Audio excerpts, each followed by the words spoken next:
You're just like dealing with a kid. Free America, and this is Uncle Sam with music and the truth until dawn. Right now, I got a few words for some of our brothers and sisters in the occupied zone. The chair is against the walls. The chair is against the walls. John has a long mustache. John has a long mustache. It's 12 o'clock, Americans, another day closer to victory. And for all of you out there on or behind the lines, this is your song. And welcome everybody to our daily gun show. We come to you live every day at 7 p.m. Eastern, that's 4 Pacific, for about an hour and 90 minutes each day. We do 3 gun-related topics, different topics throughout the week. We run it live on YouTube. We're simulcasting it at gunchannels.com, where we're watching the comments that are coming in from everybody that's watching the show live. Every once in a while, we'll take the audio and post it as a podcast over on iTunes. So we encourage anybody that's listening to the show now or in the future to give us some feedback on whatever platform it is you listen to us on, so we know where you are, and hopefully that helps get the show recommended to more viewers or listeners. That's one of our goals, so we do appreciate the help with that. I want to say thanks to people that are saying hello over on the YouTube side. See William out there, Clover Tack. Over on the Gun Channel side, see Tony out there, been sitting there since before I got here, so good afternoon. And got Clover over there as well as Raphael. Thanks to everybody who's been patiently waiting. We're just a couple minutes late today, but pretty much on time. There are 4 hosts. All 4 of us are here today. We got Bob jumping in from Canada. Thanks for joining. Hey, glad to be here, eh? And then Dano jumping in from Illinois. Thanks for joining. Happy, happy, happy. And that leaves Smeggy out in Michigan, I think, or somewhere. Hey, how's everyone doing today? Good. And then I'm down here in Arizona. So today is episode number 364. It is a Thursday, so that means we'll be talking about CCW online training. And first subject is CCW, 911 call after the incident. The second segment today will be gun stuff, accessories for home defense and carry. And then for training, we'll talk about handholds. Of course, we do stuff like a gun shop of the day, gun of the day, movie, and everything that we do on a daily basis. But before we dig into the show, we always take a break at the beginning like this to see if anything happened overnight. Anything worth talking about? Justin Bieber ran over paparazzi. I don't know what that means. So Those are words, I guess, in some form of sentence. We had Matt's chat last night, correct? It's pretty good. No. Well, I liked you did the van chat, and then you had a chat with Hosh about Amazon selling and things. And that was really, I didn't stay up for that one, but I listened to it today when I was at work. And man, tons of good information there. Yeah, Hosh has really puts a lot of effort into stuff when he's researching it, and I've been researching that stuff for a while. There's lots of different ways to interact with Amazon. When you think about how large a platform, are you kidding me? How large of a platform it is. You can think about YouTube. There's a lot of people that use it. Think about Patreon. A lot of people that use it. Think about Facebook, of course. You know, some of the other social media platforms. But if you think about it as, I guess, a social media platform, there's a lot of people that go there. Problem is when they go to, when they go to Amazon for something, they're Dan needed to play that little thing. So anyway, whenever they go to Amazon, they're I didn't play anything. No, I'm saying you should have to quiet Bob down there. And then all I'm saying is they go to Amazon to buy stuff. You're going to, to eBay to buy stuff. You're going to Amazon to buy stuff. All the other ones, you're going there just to entertain yourself or whatever. So anyway, I think Amazon's a pretty interesting thing. And yeah, we spent a lot of time talking about, well, what Hosh is doing is buying stuff at discount or what do they call it? Clearance. Clearance, yeah. Where they'll just move something that it's not moving in a store in an area or something, and it was, through a chain or whatever reason they decide to discount it really deep. He'll get like a $30 item for $7 or something, and then it turns out on Amazon that $30 item sells for 40 something. So he can take that item he bought for a $7 clearance, put it in a box, sometimes put a sticker on it, send it to Amazon. They put it in one of their warehouses. Next time it comes around in the rotation that somebody buys one of those products and they buy his, he gets that cut. He gets whatever that margin is that they really sold it for, minus a couple of bucks he spent on it and sent, shipping it to him.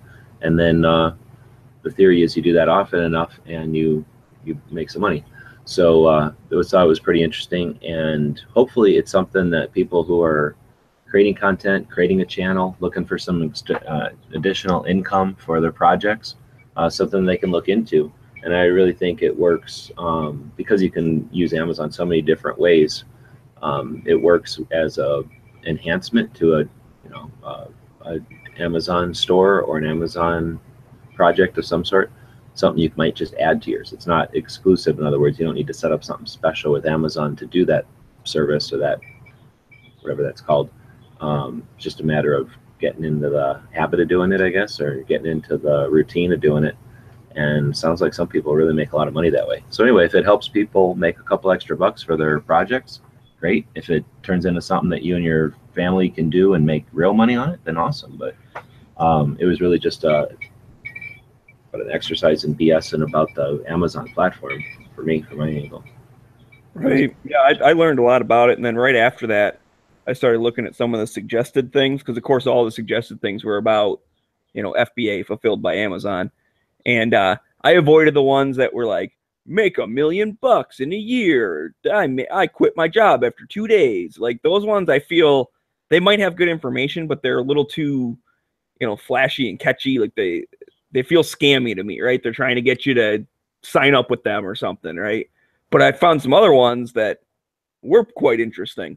We're just like, this is why people, like the one I clicked was why most people don't make $1 million on Amazon. And they're like, he talked about some mistakes he'd made when he first started and how people don't learn and they don't grow and they think it's only one way to do it. And it was really interesting. But anyways, other than that, I don't know if any other like gun-related stuff happened. I didn't see any laws going through or anything like that today.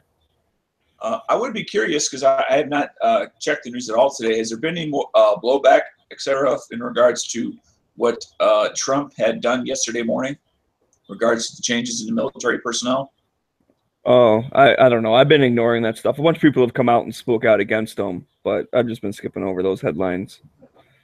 It turns out that although I misunderstood and thought that he was doing it because of, like efficiency in the military or maybe congruent or whatever the word would be, better morale or something by not having, wild cards thrown into the mix and a crucial thing. It turns out he's really just trying to bring back racism. At least that's most of the headlines. Oh, yeah. Well, that's, the regular, normal social justice warrior type news has come out just, this is what it means, even though, there's so many other reasons for it. It's just, just normal stuff, right? Trump can't do anything right, even as the economy improves.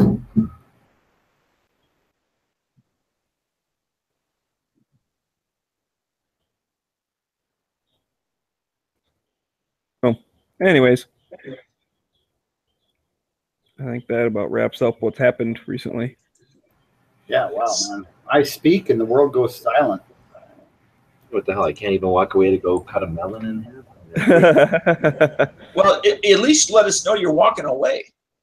Well, half the time when Bob starts talking, I can go cut a melon, eat half of it. Grow a new one. Oh, yeah. I usually take my afternoon naps when Bob starts talking. Oh, Dano, I thought you were taking a nap most of the show, really. And sorry, I'm a little out of it because I'm in the middle of making plans with Mel, who is in town for work, and sounds like I'm going to be able to meet up with him tomorrow for dinner before he goes to the airport. Oh, cool, man. So we'll have the first Gun Channel's truck spotting. Oh, good sake. Still going on about the truck? I guess you will for a while. It's new. Oh, yeah, forever. Still go on about your stupid camper, so it's all good. I don't go on nearly as much as you do about your truck. Oh, come on. He's only had his truck for 1 day. So let's talk about CCW. 911 call after the incident. What to say? I suspect this could be an interesting topic. Has anyone thought I'm interested about this? I'm interested to hear what somebody who knows absolutely nothing about the subject has to say.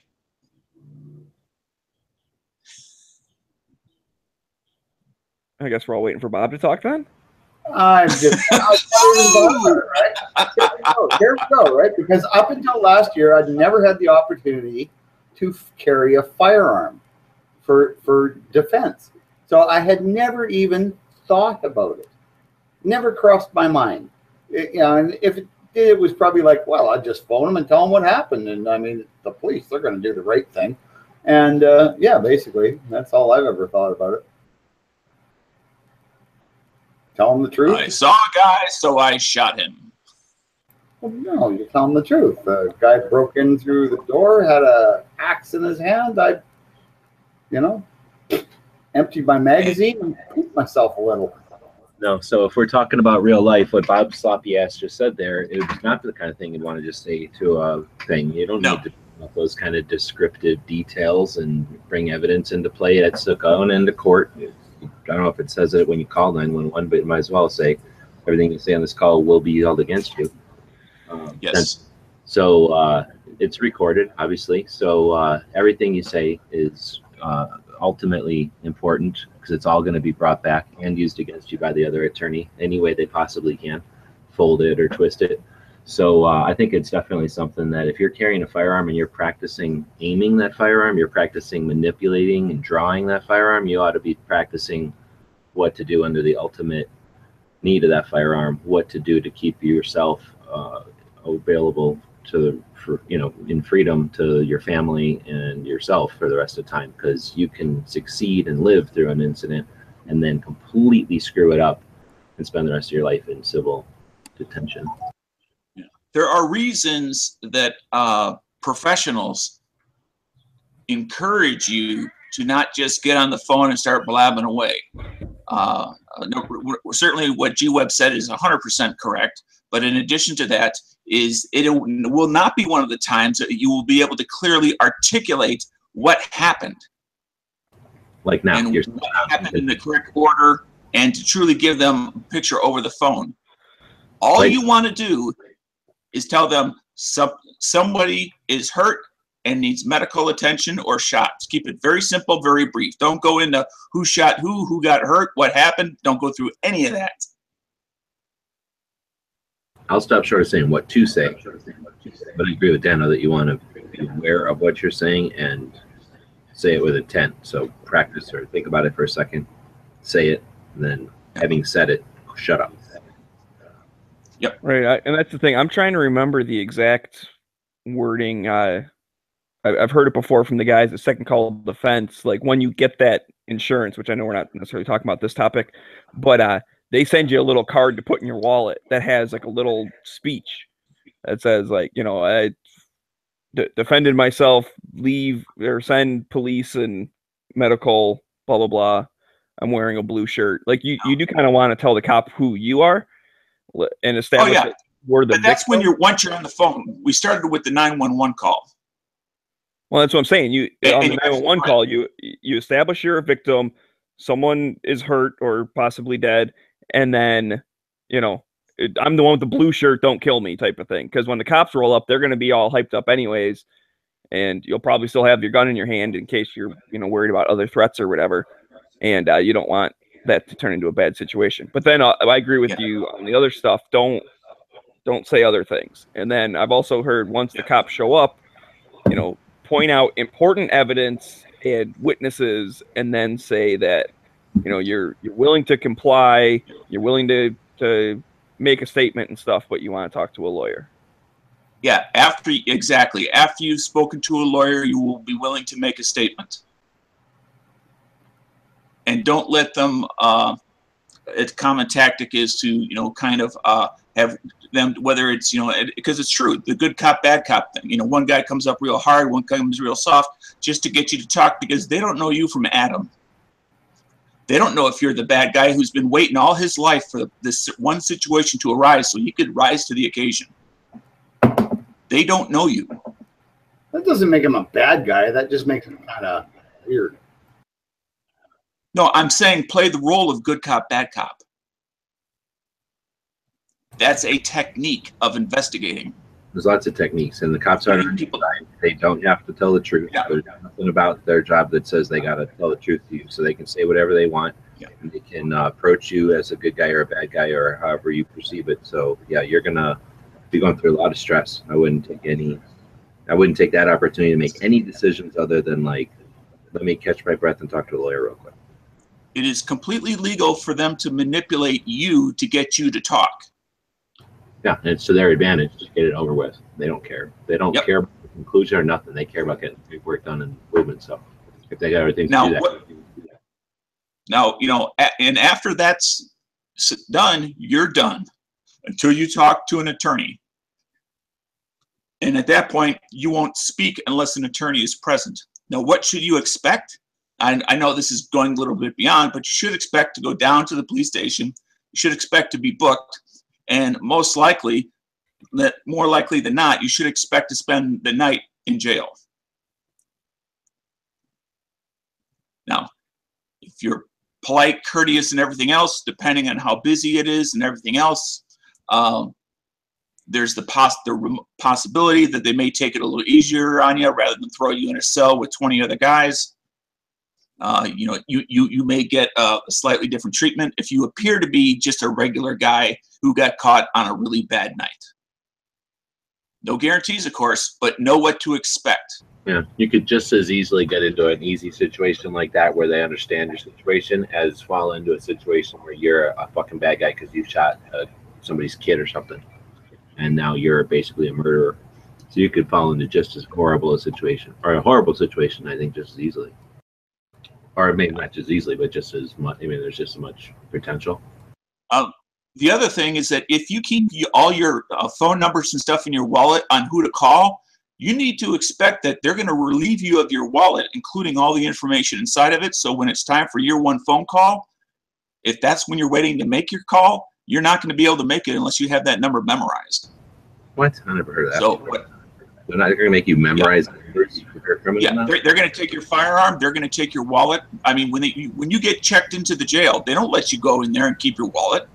I understand, but when it's also time for you to get your ability to contact someone, they're going to be like, you can only contact people you have their phone memorized. It kind of sounds like Dano is speaking from experience. No, I asked that specific question at 2 different classes and received the same answer. And the answer was more likely than not, and I'm paraphrasing here, you will be relieved of your wallet. Now, and again, this came into the, if you're nice and respectful of the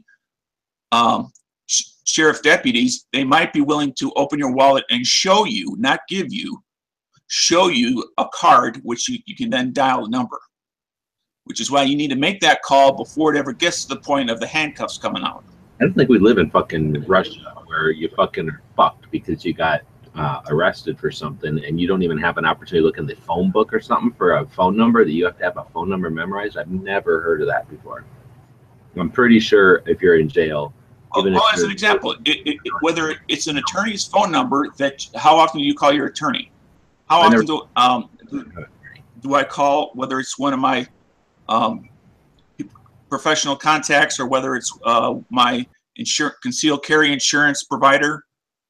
I don't have that number memorized, but my son has a list of names and numbers, and I have his number memorized because, again, I'm going to have difficulty remembering because of the articulation issue. I just get not just saying. It's not just saying what happened. It's also trying to recall past memories. So what was that number? Occasionally, you'll just call them at like 3 a.m. out of nowhere. Be like, the turkey has wandered over the bluff. The turkey has wandered over the bluff. And then you give click a stopwatch and you see how long it takes them to scramble. Yeah, but and I'm totally serious. That's what I have. That's the answer I have received from more than one instructor. I don't care if it's Mossad Ayub. There's no way that one person has been to so many police stations and talked to them about their situation or their whatever you call that, like their way of doing things, that they know so much of the country has to memorize phone. Basic police procedure, if you are going to be taken in even just overnight, is to relieve you of things like your shoes, your belt, I understand. I mean, there's all sorts of different reasons. I know, but they don't like literally give you the telephone speaker through the jail bars. They take you to a freaking room, I'm sure, so most of the time, and set you down so that you can talk to your lawyer, whoever, your mom or your dad or whatever, and then I'm sure that they'll be like, "Oh, you need a phone number?" Like, well, I've never heard such a thing that you have to have memorized your numbers because if you go to jail, you can't get access to a phone book. If that makes sense. Again, anything that's on you is potential evidence, and they will treat it as such. Why would they let you gain access to something that might be evidence? Okay. So we'll keep going. So we're talking about the 911 call, though. It kind of progressed into being right. We kind of went off further down the trail. So I've started my first CCW class in like 2005, I think, and that guy had like one of them cards that Maggie was talking about, and I cringed when he gave me that. I didn't like it, and I thought it was stupid, and it's something, I don't know, just something about it I didn't like back then. And then since then, I've not seen many people go with that route. They'll sometimes have a couple of bullet points so that you see them, like on an insurance card. They'll say things like, "Don't leave the scene," or "Call us right away," or whatever. There's just a couple of bullet points. Sometimes attorneys and stuff will have that, but I think if you're to the point of reading it, then that's every situation is too different. I think you're doing yourself in disjustice if you think you can just simply learn one thing that's going to deal with all potentialities, because you're undoubtedly going to fall either somewhere in the middle and it'll be okay, I guess, or hit one of those weird things, and whatever it is you're saying is just going to not do good and potentially do that.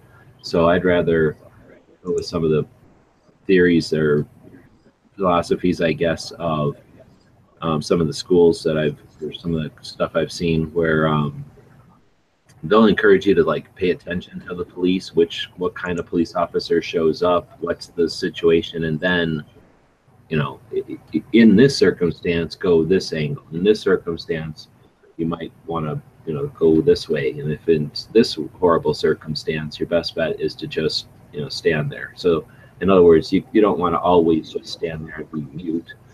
That's not going to be to your own advantage all the time. And there's obviously you don't want to just start blabbing either, because although they might seem like your best friends and like they're on your side, they have no interest in what's going on really. So, yeah. I think you can play it by ear, though, and be better off than trying to do one thing every time. And it goes with the 911 call. You need to be clear, but you can screw yourself, I think. I've heard people say, you got to be real concise on the 911 call, say almost nothing. But I could see that being taken the wrong way by your jury of your peers, right? So if you've got regular people on the line and you are like, I need a medical dispatch, 1 downed personnel, or fucking say something weird like that, then I think that could be a bad in court. Now you don't want to get on there and fall apart either, so maybe run through a few scenarios. I don't know how you. So something as basic as someone has been hurt and shot and is in need of immediate medical attention. You're not saying who, and you don't know who that person is anyway.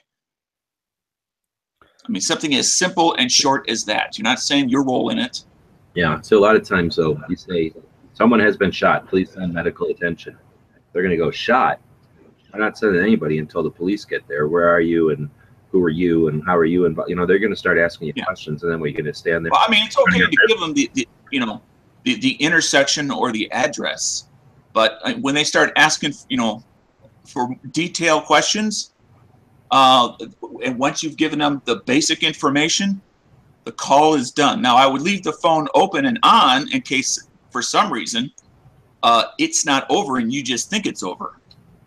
Because that will continue to record anything that happens in the background. Like, let's say that guy, his buddy was waiting outside who now is coming inside to take vengeance upon you. At least there's a recording of what's just about to happen. That's a good point. You can say something like, I'm at the intersection of blah, blah, blah, or my name is such and such, and I need assistance at so-and-so place, right? And then say, I'm going to put the phone in my pocket because there's a lot of stuff going on here. And then put the phone in your chest. Simply, either your pocket or I have to set the phone down. No explanation.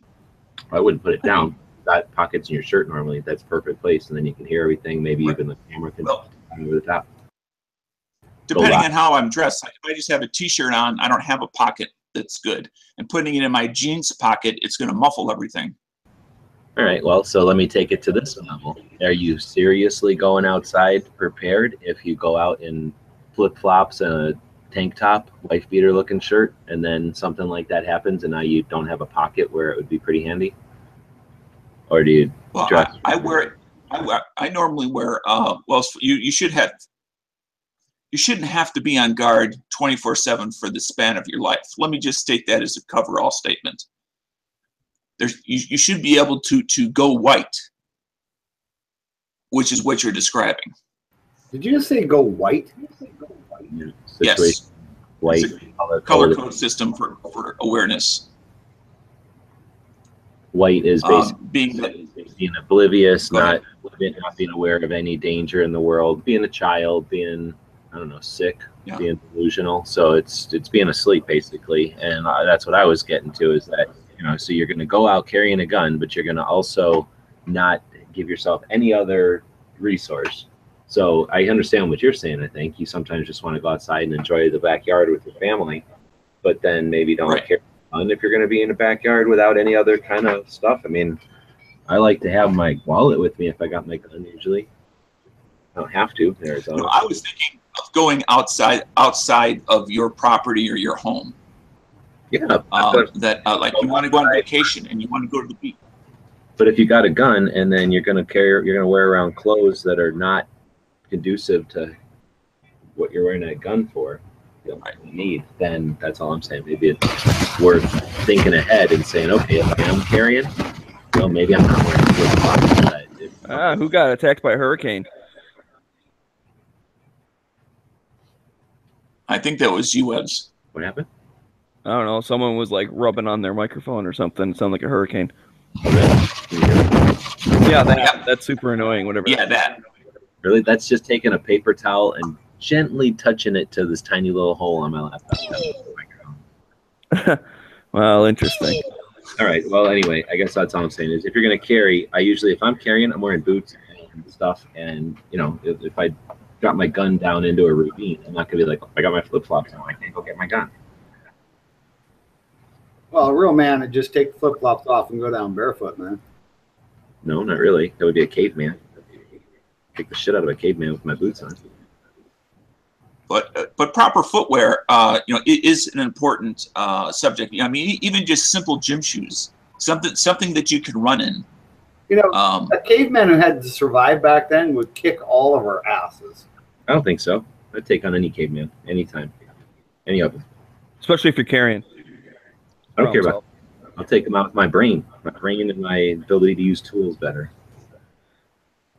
Anyway, carrying would be a tool, but I wanted to go back a little bit to the call itself, because there's something that the way Dan was describing the whole, like, someone's been shot at this address. Have a nice day. I personally, your problem. I don't like that, because I have heard from multiple people say that you do want to establish yourself as the victim on the 911 call. So the police are coming to specifically help you, the person with the blue shirt or whatever, you know, however you describe yourself, like that. So they're coming to assist you, and then there also happens to be a bad guy who's hurt.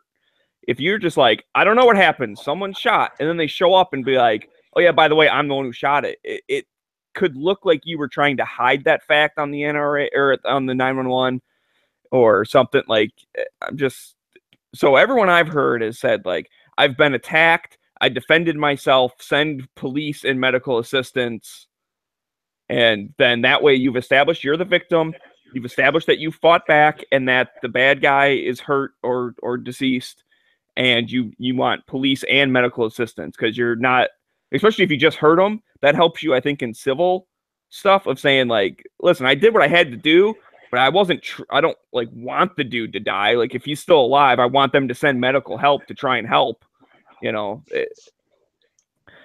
So that's all. I wanted to speak on that. If you're making you said it, I kind of cringed a little bit. Medical assistance, how is that any different?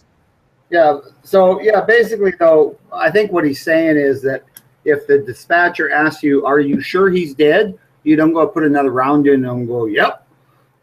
Well, that wasn't what I was saying, but I would agree with that statement. You definitely don't go walking up to someone who's rolling around on the ground with no weapon in their hand, going, "Ow, oh my God, my stomach hurts," and shoot him again. You're way past the point of engagement at that point. Well, it depends. If they don't have medical insurance, aren't you doing them a favor? Oh, Jesus, no, you're not. Belly wound. Yeah, thank you. But what were you saying, Dano? You said something like, "How is that different from what you said?" It's different because your version, from requesting medical assistance, I'm at 123 Maple Street. I was attacked. Medical assistance is needed. Okay, that's the first time you've said I was attacked. So now you're getting closer to what I like. Yeah, and that's a good example. Here I am in a relatively unstressed situation. Exactly. And I'm already changing my words. So it's almost an example of losing that ability to articulate exactly what you mean, but that may not be what you say. Number one, you're under stress and trauma or whatever. And then, yeah, most people haven't thought about it at all. And your natural, what do they say, tendency of a good guy is to explain. Like, here's what just happened. Like, you are my ally. I'm going to tell you what just happened. And here you go. And yeah, you missed the part about, the guy had the gun at his girlfriend's head, and you just start in with, the guy had the gun and I shot him, and then blah, blah, blah. And you think you're doing this great service to your cause, and then it turns out in court, you basically just described yourself as a murderer because you forgot the part about how he was attacking his own wife or something. Yeah, your official statement to the police is going to have those types of details properly worded in it with your attorney.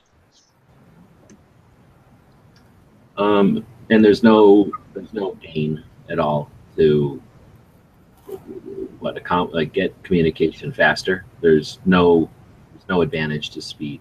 I don't know if I've ever been told it that way specifically through instructions and stuff, but that's basically the gist of it, right? Is that you're in the system, you're in the bureaucracy, so you might as well just take a chill pill and not try to explain your way out of it and get home that night. That ain't happening. Like Dano said, just resign yourself to being in the system and know that the best thing you can possibly do is have somebody on your side. And the best thing you can do for that situation is basically shut up until you have a chance to talk to that expert who's aware of that environment.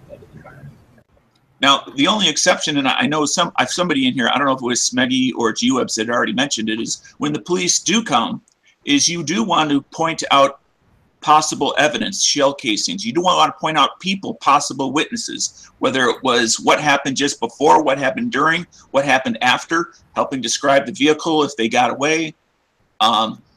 You do want to add that information at the scene. Yeah, I'm going to say let's let that be another topic because we're talking 911 now. We're talking about site description to the police, and I think again that I don't think that it's good advice to say this is what you want to do. Start describing everything. No. I'm not talking about detail. I'm not talking about details. I'm just saying this white lady over here, she was in line with me. This guy over here was the cashier. Now you're into the race issue. That's that a far guy out different. there, he was at the other fuel pump. Yeah, I hear you, but I'm just saying it's more than just the 911 call now. Now you're describing a scene to the police. Yeah, let's save that for another topic of what to do when the police show up. Maybe even a follow-up next week if we don't have a topic. Oh, that's true. And I guess I keep on wanting to go past it because it is a natural flow, like Act 1, Act 2, Act 3 of a play. I mean, Act 1 is the phone call. We'll do it as a series. The Act 2, police arrive, will be sometime in the future. Act 3, you're in jail without a wallet. Yeah, that's actually okay. So Act 4, courtroom. Like I mean, what the hell? This will be fun. So, Smeggy, how did you word it before? As far as how you did the pseudo phone call, 911 call? Oh, basically that this person attacked me. I defended myself. I need the police and medical assistance. I'm wearing a blue shirt. I'm at this address. No. What are you giving them all that info?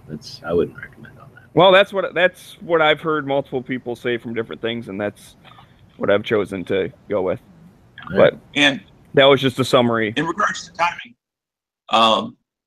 both Masad Ayub and James Yeager say that through the research that they've done and their experience is that the first person that calls is normally the victim. That's always the case, every single time. Well, right. Well, you had made a statement in regards to not calling right away. What? Maybe I misunderstood what you said. I think so. Yeah. I mean, you want to take a breath and call when it's, like you said, when the thing's over and not in the middle of it. But aside from that, no, there's nothing to be gained from. In fact, probably stuff to be lost. Fart around, like you said, the person who calls first is the victim, and that's just the way it is. That is one of those things that is just a feature of 911, and I've never heard anybody say that it's different in a certain jurisdiction or anything. But bad guys know that too, so you're not dumb. Yeah, I still like, and this might be maybe where I'm overstretching a little bit, but I like to mention this as anytime I can. It's a quote from Masad Ayub where he basically says, you know, the cops show up and the bad guy is playing a very convincing role as the victim, and you holding a weapon in your hand are playing a very convincing role as the attacker. Yep. And you have to flip that script and tell them what really happened as soon as possible, so they start thinking of you as the victim. Like waving. And that will address. You are the good guy. Excellent point. CCW And we'll stash. address that in part 2. You know, I heard just put on a CCW sash, and then you're instantly the good guy. That's what I've heard.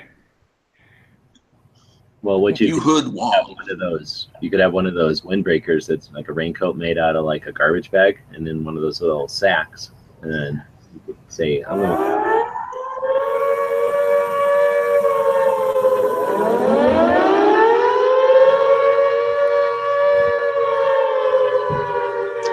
That's right. It's time. It's time. It's time for the tactical pop quiz. And here it is, boys and girls. Put your cursor down in the text box, limber up your fingers, and here we go. Mr. Smeggy, are you available to assist today?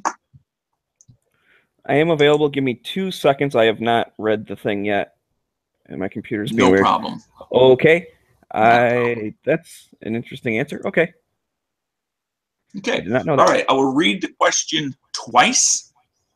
Pay attention to the whole question because the very end of it is important. So here we go. What is the other name for a 5.6 by 35 millimeter R? What is the other name for a 5.6 by 35 millimeter R?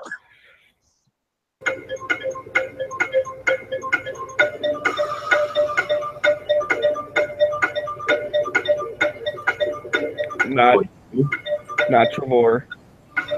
42. Not 42.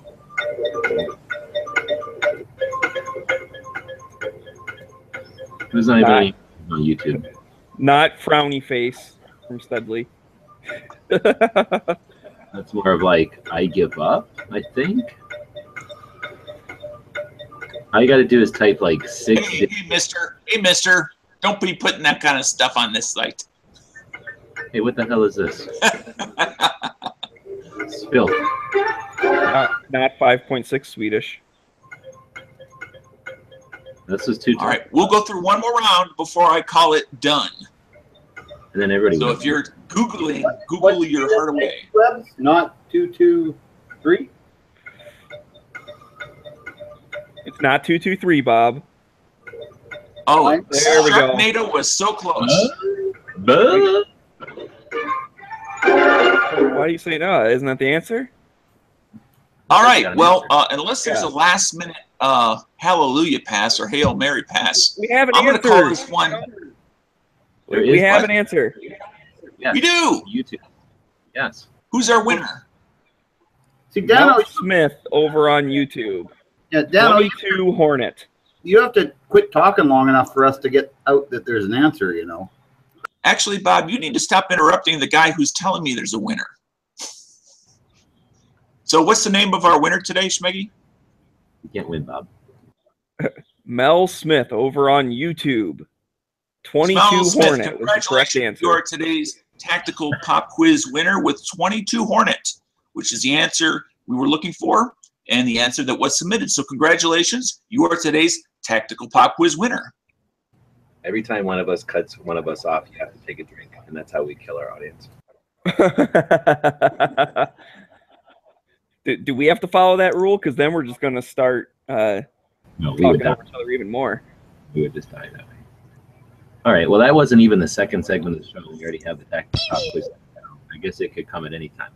So now It we'll. can come at any time. And before you go on, Jubes, I'm sorry to interrupt you again, but Mel, because you got the right answer, that makes you the tactical hot shot of the day. Great job, Smeg. My neighbors now think I'm crazy. Mine was better yesterday, I think. All right. So we're going to go on to gun stuff, accessories for home defense carry, or home defense, carry. So we'll talk about gun stuff. Before we do, we like to take a break between the first and second segment of the show each day. It's where we feature one of the members over at Gun Channels. Gun Channels is a place we built a while back. It's a community focused on firearms. There's plenty of people over there, lots of fun stuff to do. We encourage you to check it out. Today, we're featuring Night Strike, who's one of the people that helps keep the place going. He's co-host of the Hit or Miss show on Tuesdays with Smeggy, and basically a co-host of many of the shows. He hangs out on quite a few of the live events, as well as keeping the place running. So Night Strike's a big part of what Gun Channel's got going on. He obviously participates a lot, has a lot of fun with all the, what would you call that, like nudging or whatever, getting the ribbon, I guess, from Matt and the folks. About as cheaper than Dirt Tendencies. And then, he has a lot of fun. So that's one of the reasons we built Gun Channels. People can hang out and, have fun. And Night Strike's a good example of it. I know we featured him plenty of times, but there's a theme this week. So if anybody can come up with it, feel free to try to figure it out. You only got one more day. I would say it was people who host Hit or Miss Tuesday nights 9 o'clock, but that only covers me and Night Strike. I like Night Strike, regardless of the people he hangs out with. So I'm just gonna say, yeah, he's a really nice guy. He's got lots of really different things to say, but other than that, he's a cool dude. Yeah, I like Night Strike, and that's part of the reason why I agreed to co-host the show with him.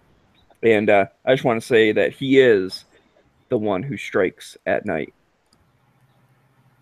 Jonas? Yeah, I seen his. I wasn't going to say that because he doesn't like that name, and I'm being nice to him. I seen that shirt being made, though. I've seen a picture of it. All right, yeah, so I don't think he's very happy with the whole Jonas thing, so I never call him that. So let's move on to stuff. Accessories for home defense, carry. Light, and then done, right? That's all you need. Laser? No, I'm not as big a fan of lasers. So accessories for home defense and carry, I would say a laser is okay for a tiny little gun, but then why are you using that at home? You're at home. Use a good gun. And if you're out carrying a gun around, why are you going to carry around a tiny little gun that you have to have a laser in order to shoot it? So maybe on a backup or something, but I don't think a laser for me is a priority on a big size gun. I've always liked the idea, and I'm quite serious, of an electrifier for fences. Wait. And you use them on metal objects that they might want to touch before they come into your house. So really, so you like electrify your doorknob? Is the electric? Well, you said doorknob, but I know a guy that electrified his garage door because he was sick and tired of being burgled in the city of Chicago. So he electrified it, stayed in there till late one night, when all of a sudden he heard some kids coming down the alley. And then he heard them right outside the door. And then all of a sudden he heard one of them like scream like crazy and run off. They never came back. Clover Tech just hit the nail on the head. Dano's watched way too much Home Alone. Yeah, I like paint cans, and Hot Wheel cars on the stairs and cardboard Oh, people come walking on. around in the windows. Silly. Right, accessories for home. Oh, it's about as useful as electrifying something, in my opinion. So we were. In fact, You I'm don't not think sure if that's electrifying? legal. You don't think electrifying your doorknob is going to stop somebody from grabbing it? You're not. Might not be legal. You're not allowed to set traps.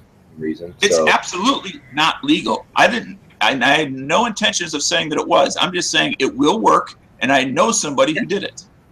now electric fences, like for horses and whatnot, that are like pretty much horses only. Like those things are legal, and you could set one of them up, I guess. And most idiots aren't going to be aware of what that little flimsy piece of fabric is, in like 3 feet above your yard.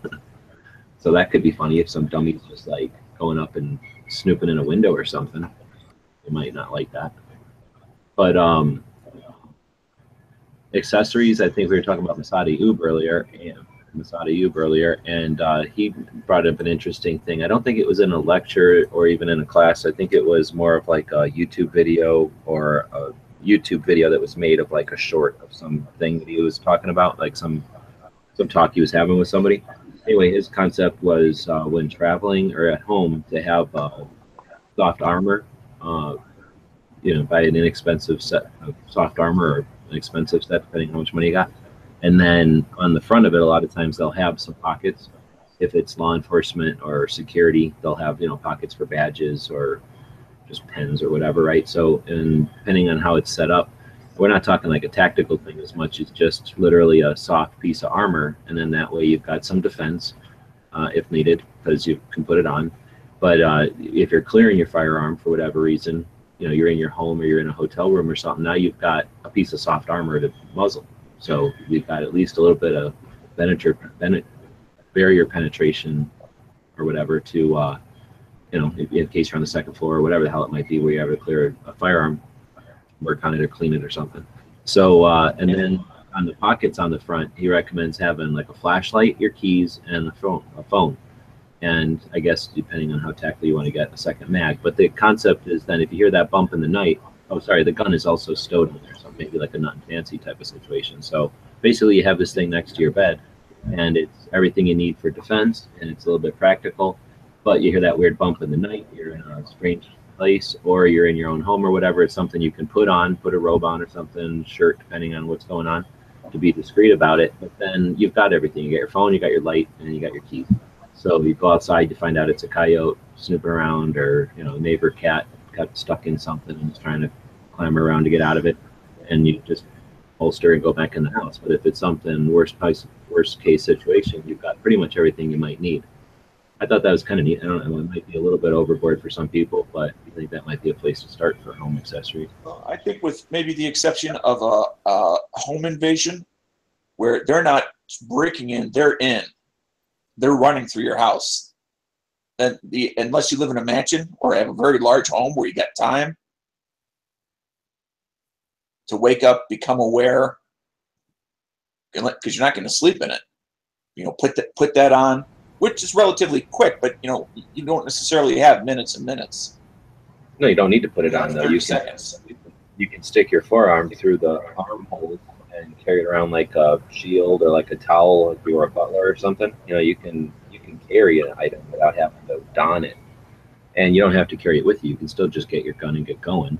It's just that's right. A concept of a system that you would keep in place, and then it would give you a reason to bring that armor with you. You have it in your suitcase or whatever. It's not like you're gonna wear armor every day.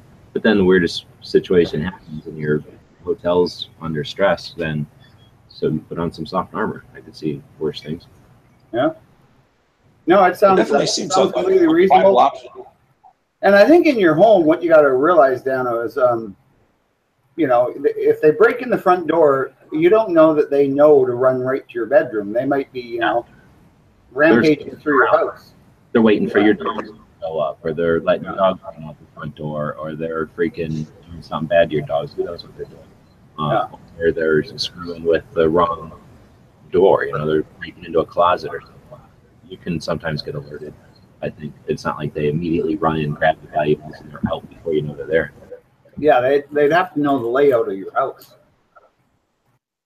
Okay, but that makes a good point. I suspect a lot of crimes aren't just like some random guy goes to some random house, busts in, and grabs random shit. I think a lot of crimes are, I've been to this house before delivering a pizza. It's my friend's dad's house, and they know what's something somewhere, and they got a pretty good idea, and that's why they're busting in. So sometimes they are snatching grabs with a knowledge, pre-knowledge, or whatever that's called, foreknowledge.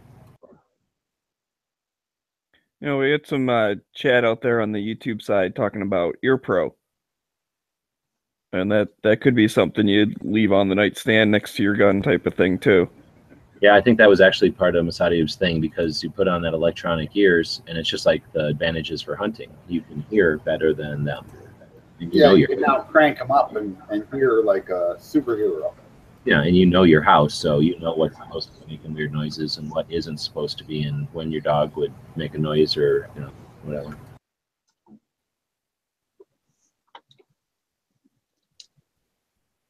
So yeah, I think that is good advice, because if anyone has shot indoors without EarPro, they know it's loud, and that's not fun. I didn't hear you, Smeggy. What was that? Yeah, exactly. All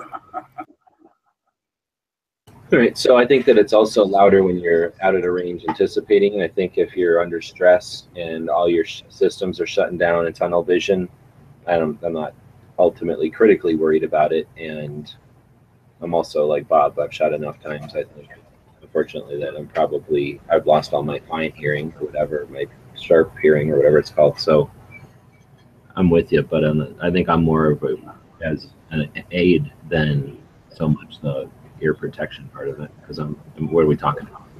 Yeah. Well, they're so inexpensive. There's no reason not to have a set next to your gun on the bedstand.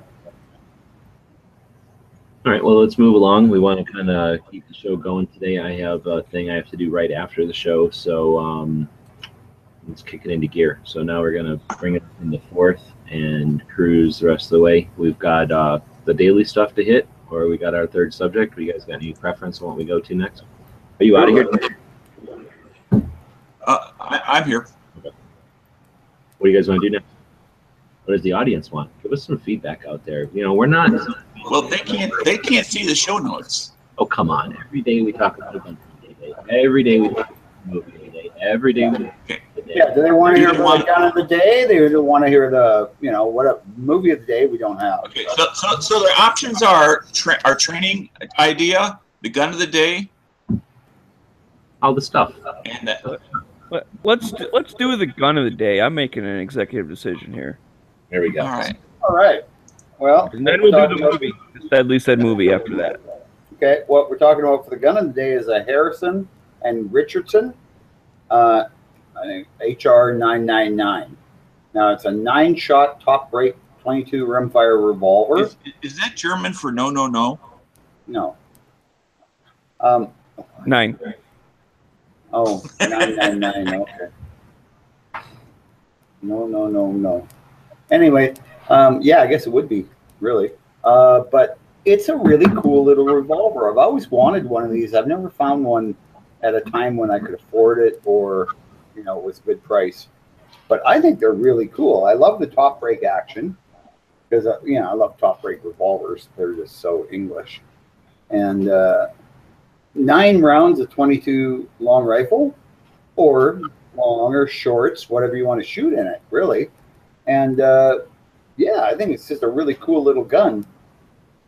I would have no problem at all. That would be a great little bush gun for walking around out in the bush and you see a rabbit or something like that. If you had to, you could take down a grizzly bear in the right situation. But basically it's a perfect little gun. Everybody heard it. You said it. Yeah. I firmly believe that because I know it actually happened. So there. So it's a bear gun, huh? Well, no, actually, it wouldn't be my choice. It definitely wouldn't be my first choice. But well, it certainly would be better than a big bore revolver, though. I think we discovered that the other day. No. It would be, yeah. I mean, that would be your last ditch. thing. But at the same time, we're talking about this revolver as a gun on its own. It's pretty accurate. It's got a decent barrel on it. Harrington and Richardson, they make some really neat little guns, and I really like it. I like I say, if I could find one, I'd buy it. I think they're just a cool little gun.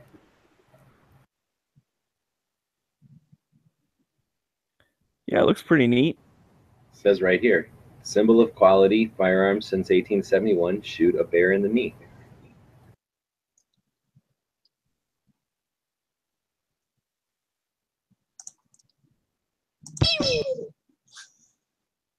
So, it's upright and it's got 9 rounds. I mean, reloading is pretty easy. You can actually get a stripper clip for them.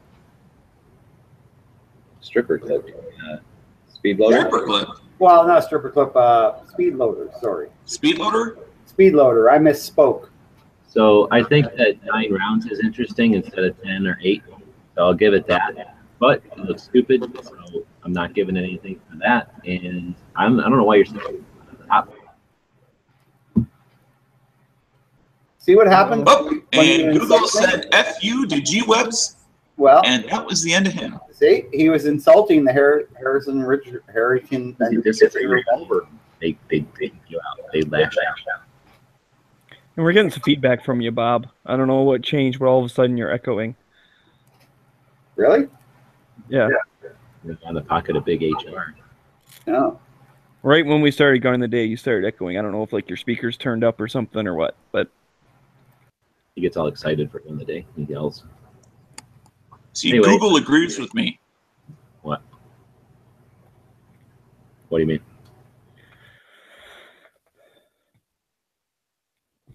don't know what that means. Anyways, Anyway, I so, don't. so you don't like it, No, G-Webs? but it's not that good a gun. I don't know what I was thinking. I don't know if he's ever. How's my echo now? I don't know. We have to say something. I guess it's gone. So, have you shot one of these, Bob? Yes. Yeah, I have. They're really cool. They got the double action's a little funky, but single action's great.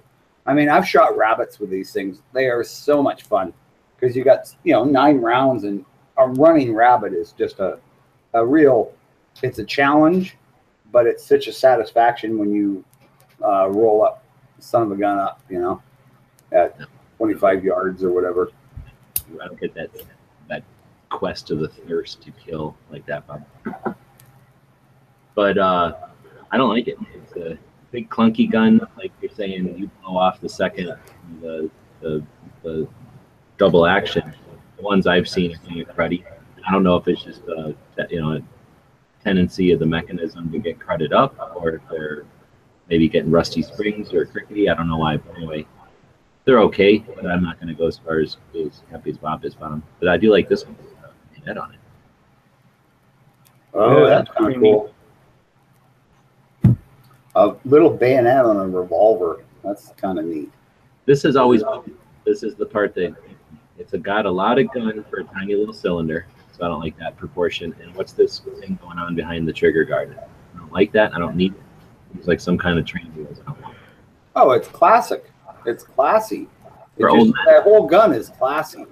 For old people. You're just like old school hater. You just hate anything that's not, exactly, brand new high tech. No, not necessarily. 47 type stuff, even though it's like archaic compared to the VZ. That kooky Bisley grip angle looking thing, and then it's I love that Bisley grip, man. That thing just points. Yeah, see, that's where we disagree. I like it. Accurate. It's accurate, man. It's accurate. It's accurate. I guess they call it a 9, not a 9, because it holds a 9. So I just figured that. Anyway, it's an interesting one. I don't think I've got one, but I bet you it's ornery like all the other HRs. If you shot one, you would love it. I mean, you really, I'll give you, it looks a little bit clunky because it is kind of an old style Every revolver. I've ever shot is clunky. Every HR I own is clunky. They're cheap. They're like boys' guns. They're like, No, you're just wrong. This one is different. all right. I haven't seen this particular one, I don't think. All right, well, that was our gun of the day. So we're going to movie a day after. So every day we try to pick an interesting gun. Bob usually does a good job on that. And then we also try to talk about an interesting gun-related movie each day. And I think that was our next suggestion was. However, we don't have a gun movie in here today. Anybody, what's the last good gun movie y'all seen? Oh, I'm going to talk about one that's weird. What? I found a weird one. I got to figure out what it's called, though. All right, I guess I can't remember the name of it. I don't even remember who's in it. Why don't we do one that's actually in the show notes? Is there one in the show notes? I don't see one in there. No, there's something else in the show notes we have not done. Something else in the show notes. Is this like a quiz? Is this like a quiz for us? Under 8, 40 to 60 minutes. What is it? The topic of training. Training. Oh no! Whatever wants to hear about the training movie, again. that's their vote. No, not online training again. I'm tired of that. I know Dana was into it, but Clover Tack says Act of Valor. Yeah, You guys want to talk about Act of Valor? Yeah, let's do that. So Clover Tack was brought up Act of Valor on the YouTube side, and that's an interesting one. That's the one that was the actors are heels. You're doing it again, Bob, right? Is it your echoing?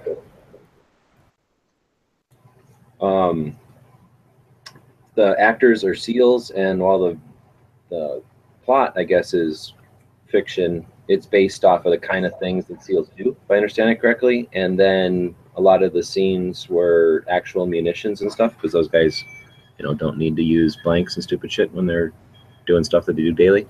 So I thought that was a pretty cool movie. I didn't quite love the plot, but who cares? You don't get to pick the plot of every movie, right? Only because the guys, I don't want to kill it. I don't want to ruin it, but I would have liked a different ending. Anybody else seen the movie? Not I. Oh, come on. You haven't seen Act of Valor?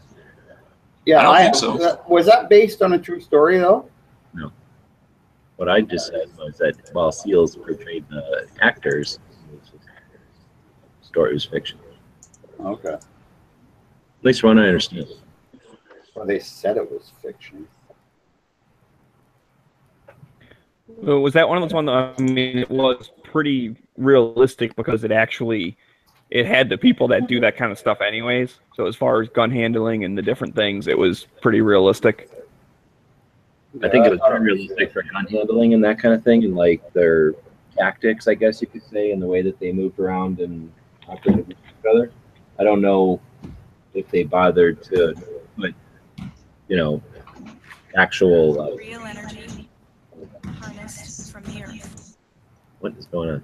I don't think they bothered to put like technical secrets or anything, to make it ultimately realistic. I think it was just sort of. On February 24th, we all have something. What is going on, Dano? Dano's watching the movie, but he Yeah. forgot to mute himself. I guess. That's You guys want to hear the guns that are in it? Yeah, let's do it. All right. SIG 226, Glock 17, Glock 19, HK MP5, Walther MPL, MP5 A4, an Uzi, mini Uzi, AKM, M4 A1, the Mark 18 Mod 0 CQBR, M14, and TAC 20, M240, M249, General Dynamics GAU 17/A, Browning M2HB, General Dynamics GAU 12/U. Those are all the guns. Oh, I'm So so all military type guns. I'm gonna start a new thing. Thanks for running through that list, because it's basically, although it's not true, it's fiction or whatever. It is a SEAL team doing their thing, right? So it uses modern equipment. But I thought the way people are commenting in the external chats makes me think we could try a new thing. So what about whenever we do a gun movie of the day? Since a lot of times we're recycling movies already. We've been doing this for over a year, so that's whatever we're on 364 or whatever. Is that what we're on? Yeah. Yeah. Tomorrow is 5 days. It's like a mini-series. That's a lot of movies. So, come on, Bob. I was going to say, when we do a movie of the day, let's throw out there as a question, what's your favorite scene from the movie? A couple of people throwing out scenes they liked from Act of Valor, like the boat scene, which was one of the coolest scenes ever, especially when you know the gun up on the boat that they whale on that truck with was live ordnance, not some kind of stupid movie garbage. So not only is it more dangerous and violent and awesome, but it's actually what it looks like to see a truck get shredded, and not what some idiot movie guy with a bunch of gasoline and a bunch of wires and switches thinks it looks like when something gets thrashed by a, belt of lead. Oh, that's pretty cool. So yeah, let us know what your favorite scene is, and the credits. I guess you didn't like that movie. I loved the movie. I thought it was great. I'd watch it again. It's not about the acting, Moon. It's about the act. The realism. The realism of the weapons fire was the fact that you're not going to find actors that can just put on kit and just jump over a fence and do some shit and not have to think about like how to work as a team and like how to get each other's orientation so that they're constantly watching 360. It's just those kind of things are subtle, and you don't get, actors don't even know about the stuff that these guys deal with. So these guys are playing actors, which they're not good actors, but it's dudes that know what they're doing playing actors, as opposed to idiot actors trying to act like they know what they're doing in real life. So I thought that part of it was just much cooler than the like lines, deliveries, or whatever. I guess that's the acting part I think we're talking about is not as good as wussies that sit around all their lives trying to figure out how to talk to each other easier or better. Yeah. Like those podcasters, wussies. Yeah, I was kind of thinking you were kind of insulting us, and yourself at the same time. So, but yeah, we are pussies. We couldn't do any of that shit. Open range. So I'm going to take that as a suggestion. Yes, but I don't know what it is. So I guess we'll have to find out what that movie is. Boom. So I guess that's our movie today. We try to recommend a gun-related movie every day, and to give you something that you might want to watch on Netflix or Amazon or wherever. See it in a 99-cent bin. I don't know if you're gonna see that one in a 99-cent bin this soon, but that's the point. If you've got some ideas for it, we do have an email. We do appreciate suggestions. As I said, we try to keep the show interactive. We're trying to be part of the new media. That doesn't mean we're not The View. We're not a bunch of people whose opinions are so important that we're gracing you with our opinions every single day, and we go out of our way to stop so that we can tell you what we think. Instead, we're people that like to have conversations with others, and we've been doing that on Gun Channels for a while.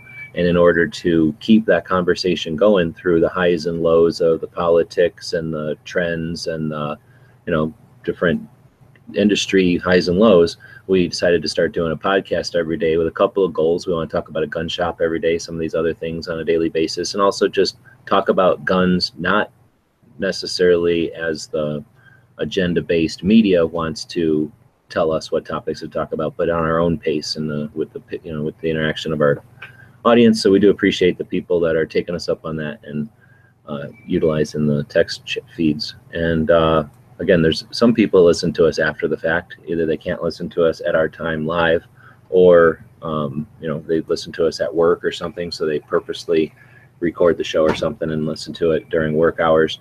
And in that case, we want to encourage you to use our email, dailygunshow@gmail.com, to interact with the show, because while we definitely put an emphasis on the people watching us live because we're live and they're live and we're all here right now, we do appreciate the people that are listening to us after. We know that hundreds of people listen to the show after it's live, and we want you to feel like you've got input into this new media also. So we can talk about it till we're blue in the mouth or blue in the face, but really it takes participation from both ends. So we're here accepting feedback, and please take us up on that. All right, I guess with that, we can finally get around to Dano's thing if he's got time for training, handholds, good idea versus bad idea. I don't get it. What do you mean? I'm not sure what's meant by handholds. I agree that you should hold your gun because you should have a good handhold on your gun. Okay, Are you talking about mountain climbing? I'm confused. Oh no! So you have an interface with your firearm with your device, and it's through your hands. So there's different ways that you can hold a firearm. Nobody remembers Yankees freaking teacup like defense, where he would constantly say the teacup is a legitimate way to hold a firearm. Well, that was because they like holding a teacup. Well, in modern times, we call that grip. Okay, then call it grip if you want, but it's really called handholds also. So sorry about the terminology. It's not called handholds. I have never heard it called a handhold. Therefore, it doesn't exist. But anyway, okay, so that's what we're talking about. As far as training goes, though, you mean like training different types of handholds, or like what's? Hold on. Stop saying handholds. They don't exist. You act as though I wrote this. Number one, I may have dragged and dropped it over from a chat or whatever, but it says handholds. Good idea, bad idea. And I'm assuming that means, I don't know what the hell that might mean. If you've got a specific way that you hold the gun, is that good or something? I guess. Versus like a marionette doll with strings? No, versus somebody who doesn't pay attention to, let's say, the Masad Ayub crush grip, or somebody else's Weaver stance, or somebody else's isosceles and the grip you would use for that, or the crush grip I'm going back to Masad Ayub in relation to the locking ring finger of your non-shooting support hand. Handholds like the C clamp or whatever you want to call your rifle isosceles. I think that's what they're saying. You know, are there good ones or bad ones, or does it matter? You know, is it just like a shovel? Like, do you pick up a shovel with some sort of a, you know, process each time and then shovel better? But ideally, we pick up guns. There is a proper way to hold a shovel, you know. Okay, you could say that if your job was to dig a ditch, but if your job is to pull out a shrub, it's ridiculous to say that you're going to hold your shovel like if you're digging out a ditch line when you're... Why not hold it properly if it doesn't cost you anything? It's just a matter of looking it up and going, oh, that's the way I should hold it. It's one way to hold a shovel when you're using it about a million different ways. So someone might say, I'm going to use my gun about a million different ways. Why would I want to learn just one way to hold it, which is typically Bob's stance, but now I just have to be contrary. So just because I hold it in one hand and with my hand on my hip to shoot doesn't make it wrong. Like it's 1920. That is a handhold though, and that was taught by everybody up until the 30s or 40s or 50s even. That was a big thing for a long time. So Pants isn't a fan of holding hands. DB is saying thumbs forward. So there's a style, a hand, or what do you call it? A handhold. Dano doesn't acknowledge. No, I you know, primarily the thumbs forward grip is my primary grip, but you know, I have other grips as well in case one of my hands were to become injured. I guess that's what I'm including my grappling with, offhand is the fact that it's in the also training section. So it gives you that feeling of variety then. I mean, but in addition to whatever grip you normally use, you should be able to use it single-handedly with either hand in case of an injury. I agree. Or just any other thing. Got something else in your other hand. Yep. All right, we got the Miami Vice grip. The modified Bob. I don't know what that is, but You know, Modified Bob. there is a whole thing out there. then we got a Cycle saying the denture grip. There's no food gets in there. The Ultimate Concealed Pistol has no grip. I guess that's an answer. That's true, yeah. You just like, you know, implanted in your arm along with your chip. If you had to use it, it was going to hurt like hell, but nobody'd see it coming. That'd be like Spider-Man. You just move your wrist a certain way and you can fire it. Yeah, basically. But they'd blow a big chunk of skin out with it, probably. So I don't know if Cycle is screwing with us, but he says, I never teacup in a bullseye match. Teacup is more natural when I draw. I never actually thought of it as being natural. What about you guys? They just teacupped because that was like, the way they were taught. I mean, if that's the way somebody's always done it, that's the sole reason why it's most comfortable, because that's the way they've always done it. It doesn't mean it's necessarily the best way. It doesn't mean it's necessarily wrong. Might be best for them. But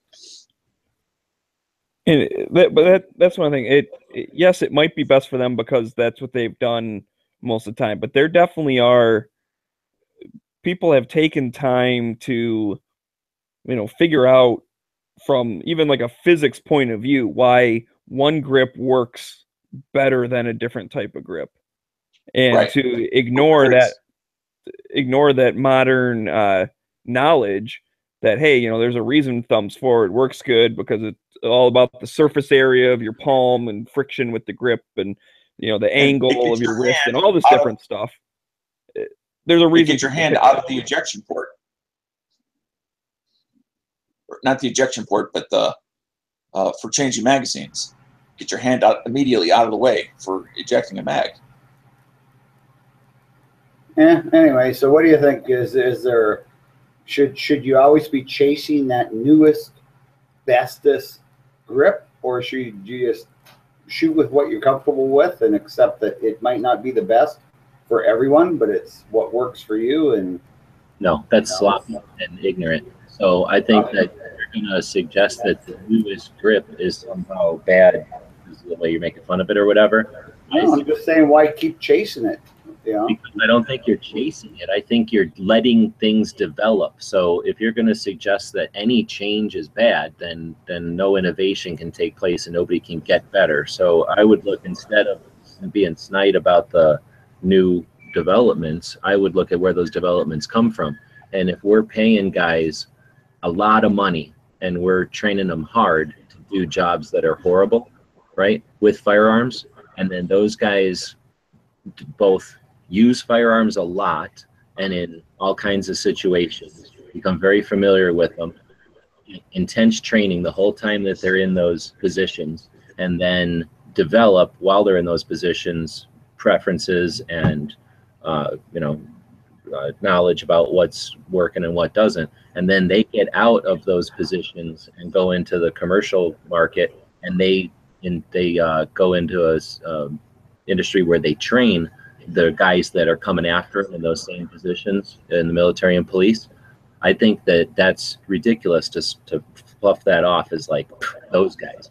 Now I'll take a suggestion that, okay, we're not all guys that are doing 120 push-ups twice or three times a day, and we're not, going to be able to shoot any platform, from a concrete, stable foundation because we're just masses of meat muscle.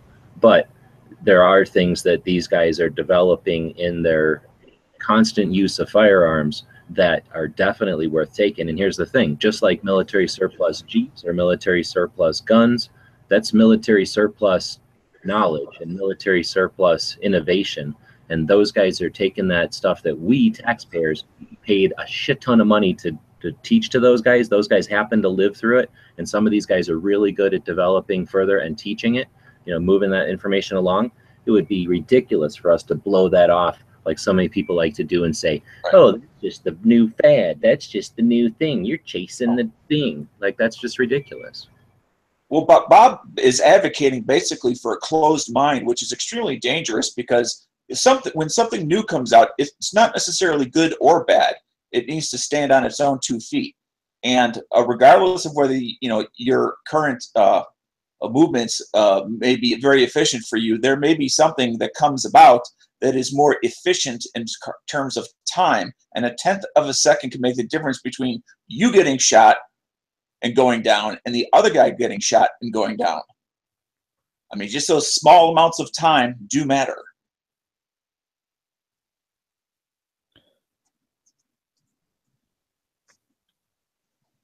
That shows Bob. That'll teach. Well, I just agree to disagree with you. I mean, You have your So have opinion a as mine. Mine happens to be right. Yours happens to be wrong. It's not my problem. No, well, You're going to double down on a closed mind? I mean, here's the thing. I can see where kind of what Bob's saying from the fact of like you don't want to change your grip every day. Like that's you want to at least be consistent with some of your training. However, I disagree in the fact that I think that you can be open to new data, new ideas. Something comes out and says, "Oh, this is a better way of doing it. Here's why," and try it. And if it works pretty good for you, then keep working on it till you're better at it. And then when something else comes out, try it. And maybe the new thing doesn't work for you that well at all. And so then you don't adopt it. We're not saying everyone has to do exactly the same thing. But I think Right, it but It seems to me like though, because of how many times that this change, it seems to me like you're always going to be training to get better at this new grip, and that of course means you're losing. Well, it's not like new your grips skill come with out your every old 2 grip, minutes. That's right? the thing. You're losing your skill with your old grip, and you're trying to gain skill with the new grip. To me, it's just like if you're good with the grip that you learned, stick with it. Work. These things don't change every month or every season. They change very. Right, and that's like what I'm getting at. I agree with you, Bob. You shouldn't be changing your style every day or whatever, but I disagree with the fact that that's actually what happens with handhelds. I mean, that's new ones come out every 20 years or something. I mean, It's not every 20 years. Try. Every 5 or 10 years, and it takes a good 5 or 10 years for an average shooter to get competent with a new shooting style. 5 years to get confident with a new shooting style. By moving your thumb a little bit up versus forward, come on. Right. Yet he has confidence that a 9-shot 22 revolver, single action, I guess double action, shooting double action, will action. count a grizzly bear. Sure, not a problem. 5 years to learn the grip to take out a grizzly bear. You're just you're just anti grip. Old man stuck in the ground doesn't want to change. That's what I'm anti. I'm like a Closed cheap ass radio. I'm like a cheap ass radio. I'm pro Logic. Oh, please, yeah. Dude, that was clever as hell, dude. The pro logic, you can see the logic of my argument in that, especially for older shooters, trying to change your grip is ridiculous. It takes them longer to learn new stuff. It's yes, ultimately it might be better, but there'll be a long-term time where they'll be, in an emergency situation, their mind's going, oh, this grip, that grip, this grip, that grip. It just I've seen people adapt in less than an hour and be very comfortable with their new grip. It doesn't take days, it doesn't take weeks, it doesn't take months, and it doesn't take years. You're being ridiculous, Bob.